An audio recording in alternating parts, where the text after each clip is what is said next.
नमस्कार दोस्तों, ocean network में आपका स्वागत है। अमेरिका को बड़ी भारी बीमारी है।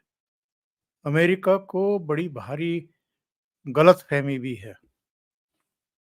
अतीत की तमाम घटनाएं बताती हैं कि कुछ छोटे देशों में उसकी जो चालबाजियां हैं वो भले ही कामयाब हो गई हों, पर उसके अड़ोस-पड़ोस में ही जिनको छोटा देश माना जाता है, क्यूबा जैसे, उन पर भी अमेरिका की कभी दादागिरी चली नहीं। और ऐसे अनेक उदाहरण हैं पूरी दुनिया में जब बहुत सारे देश अमेरिका के लिए ही खतरा बन गए। उत्तर कोरिया से लेकर के बहुत सारे ऐसे देशों के नाम गिनाए जा सकते हैं और अमेरिका उनका कुछ नहीं उखाड़ सका।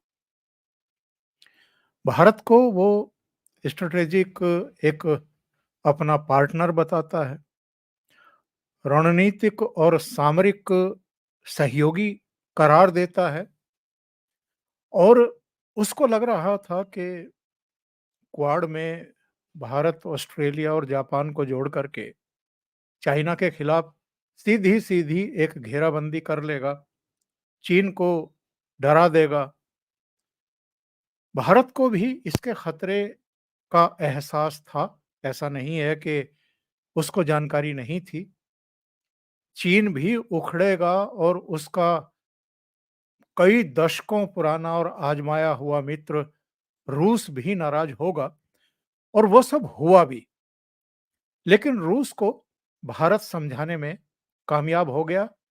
अब चीन की भी कुछ-कुछ चीज़ें समझ में आ रही हैं और वो जो पिछले 4 साल से एक स्टैंड ऑफ था पूर्वी लद्दाख में दोनों सेनाओं का, अब धीरे-धीरे चीन अपनी सेनाओं को पीछे खींच रहा है, उसकी समझ में आ गया और प्रधानमंत्री नरेंद्र मोदी ने क्वाड देशों की समिट में शामिल होने से ठीक पहले एक बयान भी दिया था कि हम किसी के खिलाफ नहीं हैं। यानी क्वाड अगर बना है तो हम किसी के खिलाफ नहीं हैं। पर अमेरिका का तो ये गलतफ़हमी थी, चाहे ट्रेड हो, चाहे दूसरे मामले हों, जिस तरीके से चीन लगातार अमेरिका के लिए चुनौती बना हुआ और दक्षिण चीन सागर में भी, हिंद प्रशांत महासागर में भी चीन जिस तरह की चुनौती बन कर के खड़ा हुआ है, उसमें भारत को भी इन देशों की और क्वाड की ज़रूरत थी कि चीन को बता सके, चीन की घेराबंदी कर सके। लेकिन अमेरिका शायद जिस तरीके से अपने एलाइज़ को, अपने पार्टनर्स को अतीत में डील करता रहा है, वो कुछ वैसा ही भारत के साथ भी करने की गुस्ताखी कर बैठा। और क्या भारत नहीं जानता है? भारत की एजेंसियां नहीं जानती हैं इन चीज़ों को कि अमेरिका ने और ब्रिटेन ने बीच लोकसभा चुनाव में क्या चालाकी की थी, कौन-सी गुस्ताखी की थी?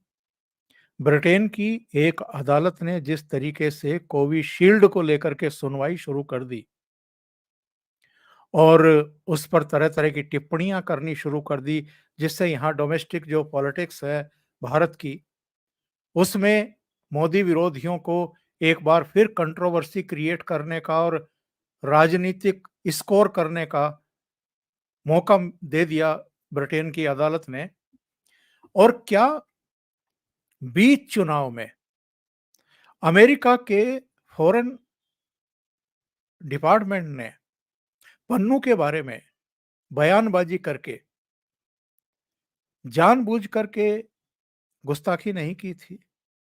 और जब वो पन्नू के बारे में जिक्र कर रहा था, निखिल गुप्ता का जिक्र कर रहा था, भारत के रॉ का जिक्र कर रहा था, तो इसका मतलब ये है कि वो भारत में सिखों को और खास तौर से जो अतिवादी विचारधारा के सिख हैं, उनको भड़काने की कोशिश भी कर रहा था। और प्रधानमंत्री नरेंद्र मोदी जो पंजाब को लेकर के और कुछ दूसरे इलाकों को लेकर के चिंतित रहे हैं कि वहाँ पर जो कनाडा में बैठे हुए खालिस्तानी हैं और कुछ दूसरे ताकतें हैं, वो जिस तरीके से हस्तक्षेप करते रहे हैं, लोगों को उकसाते, भड़काते रहे हैं, माहौल खराब करने की कोशिश करते रहे हैं और रायशुमारी के नाम पर वहाँ पर भारत विरोधी एक माइंडसेट स्थापित करने की चेष्टा करते रहे हैं, उसको लेकर के प्रधानमंत्री चिंतित रहे हैं। छोड़ दीजिए इस बात को कि लोकसभा चुनाव में सिखों के कितने वोट भारतीय जनता पार्टी को मिले या कितने कांग्रेस को मिले, कितने अकालियों को मिले या कितने आम आदमी पार्टी को मिले। वो इतना मायने नहीं रखता है जितना कि जो राष्ट्र हित है, वो मायने रखता है।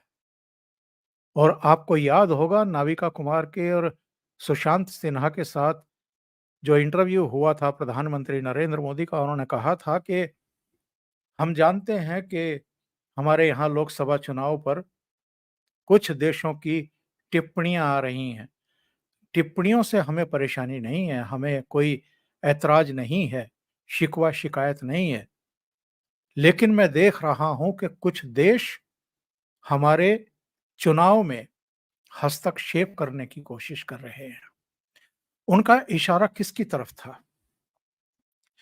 उनका इशारा सीधे-सीधे चीन की तरफ भी था, ब्रिटेन की तरफ भी था और यूएस की तरफ भी था, अमेरिका की तरफ भी था। और उन्होंने कुछ गलत नहीं कहा था। उन्होंने कहा था कि जरा 4 जून को रिजल्ट आ जाने दीजिए, उसके बाद देखते हैं।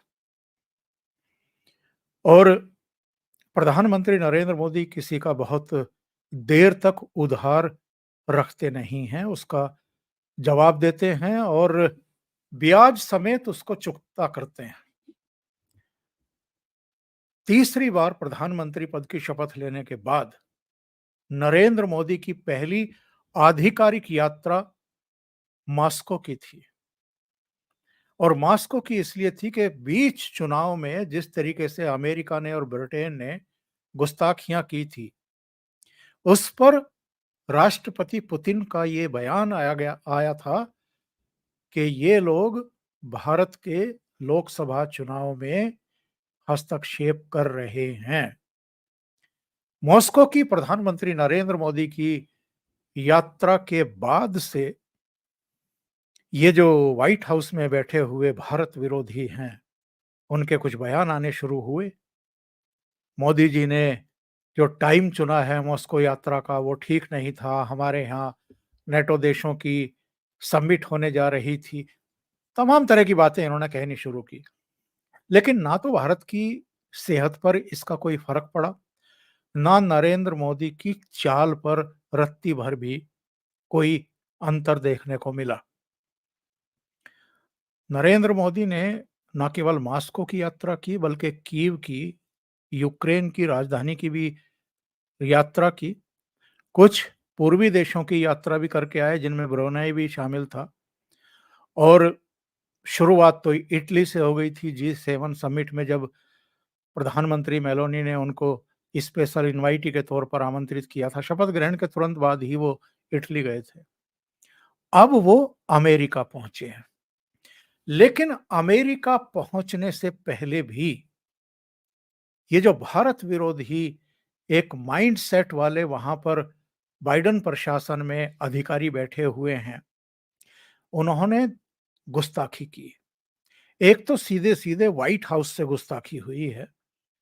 जिस समय डेलावेयर में प्रधानमंत्री नरेंद्र मोदी जो बाइडेन से मिल रहे थे, राष्ट्रपति से मिल रहे थे क्वाड समिट में, और जो द्विपक्षीय बातचीत दोनों देशों के बीच में हो रही थी, कुछ महत्वपूर्ण बिंदुओं पर, जिनमें ड्रोन भी, अत्याधुनिक ड्रोन खरीदी भी शामिल है।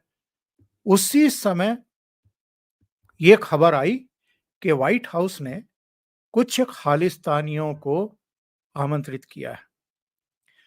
उनको पता था कि प्रधानमंत्री नरेंद्र मोदी अमेरिका की यात्रा पर आ रहे हैं। उनको ये भी जानकारी थी कि राष्ट्रपति बाइडेन और उनकी वन टू वन मुलाकात होने वाली है, क्वाड समिट भी होने वाला है, द्विपक्षीय बातचीत भी होने वाली है। उनको ये भी जानकारी थी कि प्रधानमंत्री नरेंद्र मोदी केवल क्वाड के लिए नहीं आए हैं, वो यूएन असेंबली में विशेष सेशन को भी फ्यूचर को लेकर के भी संबोधन करने वाले हैं और उनको ये भी जानकारी थी कि वो भारतीयों के एक बड़े समूह को संबोधित करने जा रहे हैं। कुछ बड़ी तकनीकी कंपनियों के सीईओ से भी प्रधानमंत्री मोदी की मुलाकात होने वाली है।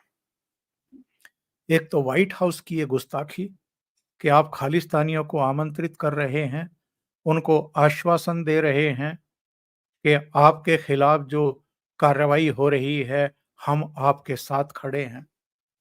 दूसरे, पन्नू ने अमेरिका की एक अदालत में एक याचिका दाखिल की और उस अदालत ने हमारे रॉ के पूर्व सर्वे सर्वा जो रिटायर हो चुके हैं, जो अब पद पर नहीं हैं, उनके खिलाफ, हमारे एनएस से अजित डोवल के खिलाफ, इसके अलावा एक और अधिकारी के खिलाफ और निखिल गुप्ता, जिस पर अमेरिका का ये आरोप है कि साहब उसने पन्नू की हत्या की साजिश रची, उसकी हत्या के लिए सुपारी दी। इन सब के खिलाफ समन जारी करवाए। पन्नू ने समन जारी करवाए। ये पन्नू को हिम्मत देने वाले कौन लोग हैं और ये ज्ञान देने वाले कौन लोग हैं कि प्रधानमंत्री नरेंद्र मोदी अमेरिका आ रहे हैं, उससे पहले आप जाइए एक अदालत में और समन जारी करवाइए। जाहिर है, अमेरिका में एक ऐसी लॉबी है जो लोकसभा चुनाव के समय भी ये नहीं चाह रही थी कि नरेंद्र मोदी तीसरी बार प्रधानमंत्री बने और जो अभी भी नरेंद्र मोदी की इस अमेरिका यात्रा को एक तरीके से बर्दाश्त नहीं कर पा रही है, क्योंकि उनको इस बात का बहुत अच्छे तरीके से एहसास है कि नरेंद्र मोदी वो प्रधानमंत्री हैं जो उनके घर में घुस करके उनकी जमीन से ही और उन्हीं को बहुत सख्त लहजे में उनकी गुस्ताखियों के प्रति जो है, मतलब उन गुस्ताखियों का खुलासा भी करेंगे और उनका जवाब भी देंगे। और उनका अपना तरीका होता है, वो जगह खुद तय करते हैं, समय खुद तय करते हैं, शब्दों का कौन-सा चयन करना है, वो भी तय करते हैं और जवाब दे देते हैं।